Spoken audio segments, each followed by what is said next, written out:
ते तुम्ही अजिबात करू नका. कारण प्रेग्नेन्सीमध्ये तर अजिबात खाऊ नका प्लीज. इश्कावे छड्या तू कखदा नी सानू इश्कावे छड्या. हाय, मी फौजीची बायको ऋतुजा. तर माझ्या चेहऱ्यावरून तुम्हाला कळलंच असेल आणि थंबनेलवरून सुद्धा कळालं असेल.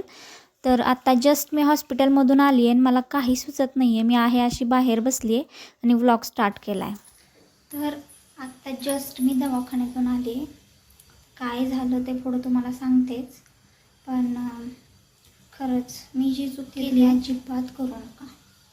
कारण माझ्या डोक्यातच आलं नाही आणि मी इतकी घाबरले होते ना मगाशी की मला व्लॉग स्टार्ट करायला सुद्धा जमत नव्हतं.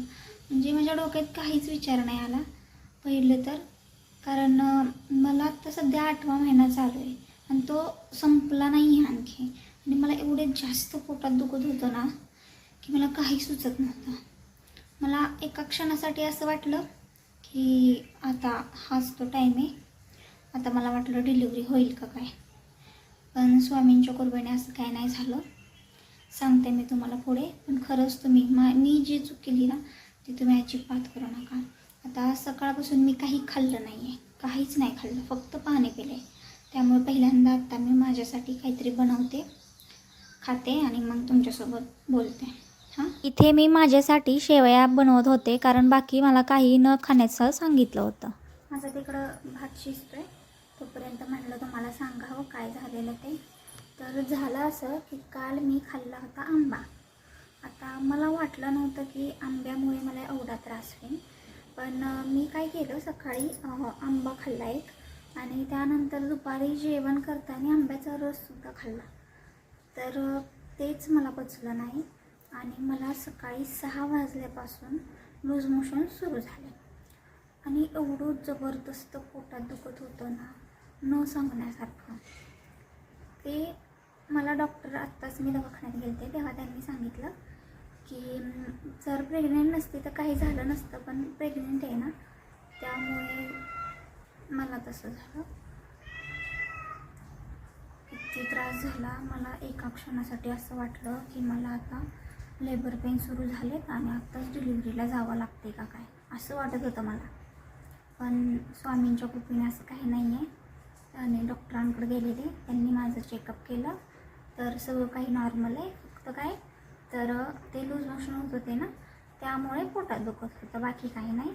ते बोलले काळजी करण्यासारखं कारण काही जास्त टेन्शन या गोष्टीचं होतं की आता 8 वाजून संपला पण नाही आहे आणि एवढं जबरदस्त दुखत होतं. मामा सगळ्यांना काय वाटतं की लेबर पेन सुरू झालं का काय, म्हणतात ना प्री लेबर, ते तशी कंडिशन झालेली. मी एवढी रडत होते ना मला काही सुचत नव्हतं. त्यामुळे मी ब्लॉगसुद्धा स्टार्ट केला नव्हता. तर मला डॉक्टरांनी सध्या तरी हे औषध दिलं आहे. हे 2 टाईम घ्यायचे दिवसातून ते बोलले. आणि ते औषध घ्यायचं ते घ्यायचे आणि 3 दिवस मला काहीच खायचं नाही, फक्त खिचडी खायची आहे मुगाची. आता मला तर एवढं सगळं काय काय खाऊ वाटते, पण आता काय करणार. आंबा खाऊन एवढा पराक्रम केलाच आहे, तर आता हे खाऊन तो पराक्रम सुधारावा लागणार. आणि हे एक दिले प्यायला, हे एक प्यायचं आहे. मी केलेली चूक प्लीज तुम्ही अजिबात करू नका. तुम्हाला जर एखादी गोष्ट पचत नसेल किंवा एखाद्या गोष्टीचा त्रास होत असेल ना, प्लीज खाऊ नका. प्रेग्नेन्सीमध्ये तर अजिबात खाऊ नका प्लीज. खूप त्रास होतो खूप. कारण आपण आपल्या बाळाची काळजी नाही घेणार तर कोण घेणार. त्यामुळे प्लीज विचार करून काही पण खा. माझ्यासारखा वेंधळेपणा तर करूच नका. मला कळालंच नाही आणि मी खाल्ला आंबा. मला असं वाटलं की परत सीझन येणार नाही पाण्यात टाकून प्यायला. हे अख्खं पियचं एका टायमिंगला. नंतर मस्त अशी फ्रेश झाले, शेवयाचा भात खाल्ला आणि नारळ पाणी पिले कारण डिहायड्रेशन होऊ शकतं.